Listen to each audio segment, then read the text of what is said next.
আওয়ামী লীগকে নিষিদ্ধ করাই প্রথম সংস্কার বলে মনে করেন এনডিএম চেয়ারম্যান ববি হাজ্জাজ। মঙ্গলবার দুপুরে জাতীয় ঐকমত্য কমিশনের সঙ্গে বৈঠক শেষে সাংবাদিকদের একথা জানান তিনি।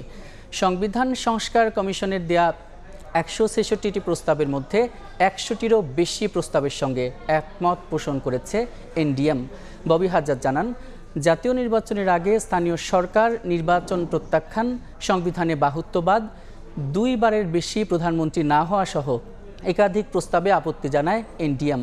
সেই সঙ্গে সদ্য ঘোষিত একটি রাজনৈতিক দলকে বিশেষ সুবিধা দিতে জনপ্রশাসন মন্ত্রণালয় থেকে প্রতি জেলা উপজেলায় নাগরিক কমিটি গঠনের প্রস্তাবেরও বিরোধিতা করেন ববি হাজ্জাজ। প্রধানমন্ত্রীর মেয়াদ ২ টার্মের মধ্যে সীমাবদ্ধ রাখার বিষয়েও আমরা পুরোপুরি একমত নই। রাষ্ট্রপতি প্রধান উপদেষ্টার পদ গ্রহণ করতে পারেন বলে যে বিধান রাখা হয়েছে তার সাথেও আমরা দ্বিমত পোষণ করেছি। জাতীয় নির্বাচনের আগে স্থানীয় সরকার নির্বাচন আয়োজন করার যে সুপারিশ নির্বাচন কমিশন সংস্কার প্রতিবেদনে উঠে এসেছে, আমরা তা প্রত্যাখ্যান করেছি। জাতীয়তাবাদ প্রশ্নে আমাদের ভিন্ন মত রয়েছে।